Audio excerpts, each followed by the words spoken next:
Εδώ στο στούντιο Μορφάκης Σολομονίδης, Γενικός Διευθυντής της ΕΔΕΚ. Γεια σας. Γεια σας, καλό μεσημέρι. Άκουσε με πολύ προσοχή τον Υπουργό Ενέργειας. Θέλω τα σχόλιά σας, παρακαλώ, κύριε Σολομονίδη. Δεν άκουσα την εμπλοκή του γεωστρατηγικού ρόλου όλων αυτών των προτάσεων. Δηλαδή, δεν είναι μόνο το οικονομικό και η όλη διαχείριση, αλλά πρέπει να προσμετράτε και τα εθνικά συμφέροντα, αλλά και η γεωστρατηγική πολιτική που θα πρέπει να ακολουθήσει η κυβέρνηση για το συγκεκριμένο θέμα. Εν αναμονή όλων αυτών των εξελίξεων, τόσο από την Ευρωπαϊκή Επιτροπή, αλλά και από τις εταιρείες, θα αναμένουμε και εμείς όλες αυτές τις εξελίξεις. Τη χάνουμε ενημέρωσης από τον Υπουργό για όλες τις εξελίξεις.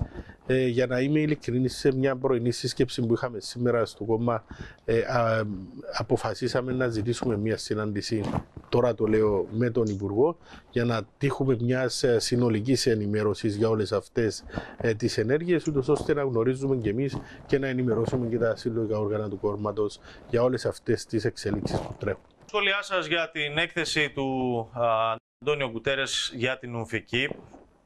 Ρεκόρ παραβιάσεων και από τις δύο πλευρές βλέπει, και αυτό που βλέπει είναι ότι δεν υπάρχει κάτι άλλο. Εκατέρωθεν ευθύνες, στρατιωτικοποίηση και έλλειψη εμπιστοσύνης. Αυτά καταγράφει, και αυτά τα καταγράφει για άλλη μια φορά εκατέρωθεν, δηλαδή και από τις δύο πλευρές.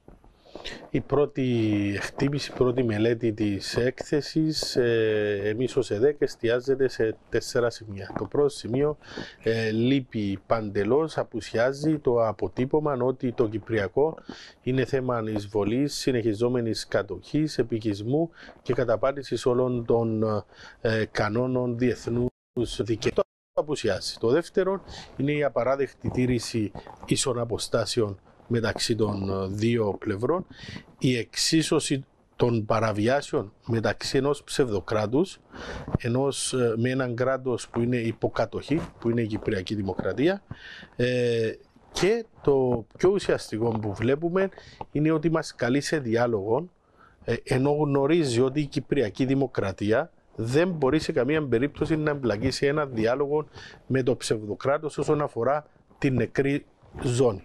Δηλαδή, είναι αδιανόητο το να ζητείτε μέσω της έκθεσης του Γενικού Γραμματέα.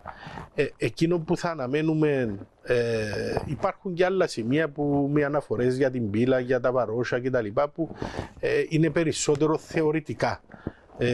Εκείνο το οποίο θα πρέπει να αναμένουμε είναι την έκθεση που θα στείλει και η κυρία Ολκίν εντός της εβδομάδας στο Γενικό Γραμματέα, που θα αφορά όλες τις συναντήσεις που είχε σε σχέση με την έναρξη διαλόγου για το Κυπριακό. Ναι.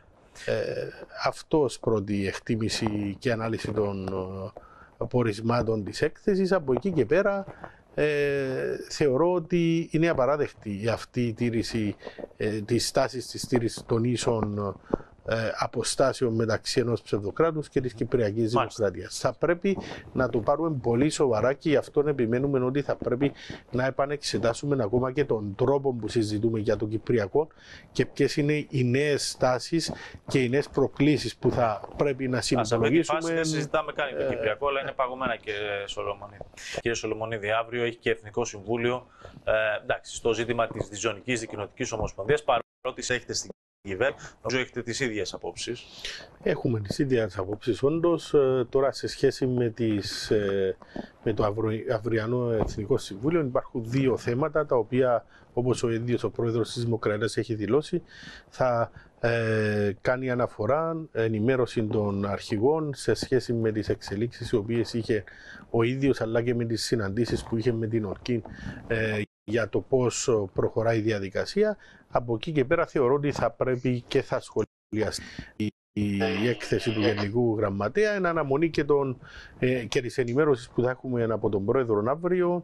Ναι. Θα ενημερωθούμε και εμείς πιο λεπτομερώς, οπότε θα έχουμε και εμείς πιο ολοκληρωμένη εικόνα για να τοποθετηθούμε. Πάντως, ο Πρόεδρος του ΔΥΚ, ο Νικόλας Παπαδόπουλος, προηγουμένως είπε ότι η ειδική ενημέρωση είναι ότι θα ανανεωθούν οι όροι εντολής της κυρίας Ολκίν.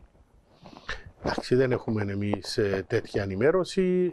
Γι' αυτό είχα πει και προηγουμένως ότι είναι αναμονή της έκθεσης που θα στείλει η ίδια στο Γενικό Γραμματέα. Από εκεί και πέρα όμως, δημοσιεύματα λένε ότι θα είναι και η αντικαταστάτρια του Γενικού Γραμματέα, η κυρία Ορκίνου. Οπότε να δούμε αυτή την εξέλιξη πρώτα και κύρια και μετά βλέπουμε και κατά πόσο θα ανακοινωθεί η όλη αυτή. Φυσικά είναι δημοσιογραφικά, το έχω διαβάσει από πληροφορίες αυτό, δεν είναι κάτι επιβεβαιωμένο ή επίσημο, αλλά θα πρέπει να δούμε όλη αυτή την εξέλιξη, όλες αυτές τις διαβουλεύσεις, την αντίδραση που έχει η Τουρκία σε σχέση με το πόρισμα, αλλά και με τη δράση την οποία έχει κάνει η Ορκίν, που είναι μια συνήθις τακτική πλέον της Τουρκίας, χωρίς να υπάρχουν ουσιαστικοί λόγοι, προβαίνει σε αυτήν την επιθετική πολιτική και για την κυρία Ορκίν. Ναι, για το μεταναστευτικό έχετε ήδη άποψη εσείς?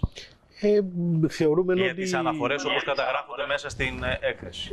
Εκείνο που δεν σχολιάζεται στην έκθεση είναι και η εμπλοκή της Τουρκίας σε αυτές τις ροές των μεταναστευτικών ροών. Δηλαδή, πώς ήρθαν αυτοί οι μετανάστες και συγκεκριμένα έχουν σταματήσει στην νεκρή ζώνη. Ναι, το Λίβανο. Θεωρούμε ότι είναι πάγια πολιτική της Τουρκίας η μεταφορά όλων αυτών των μεταναστευτικών ροών μέσω των κατεχομένων για κάποιο χρονικό διάστημα, για να είμαι ειλικρινής, έχουν μειωθεί αρκετά, αλλά βλέπουμε ότι εξετάζονται και άλλοι τρόποι πλέον με αυτές τις περιπτώσεις. Από εκεί και πέρα θεωρώ ότι και με τον διορισμό του νέου Υφυπουργού Μετανάστευσης αναμένουμε όλες αυτές οι προτάσεις που έχει καταθέσει και η ΕΔΕΚ στην κυβέρνηση να αρχίσουν να εφαρμόζονται, να υλοποιούνται, να αρχίσει πλέον και ο καθορισμός μιας νέας στρατηγικής πλέον που να αφορά ξεχωριστά το μεταναστευτικό. Ναι.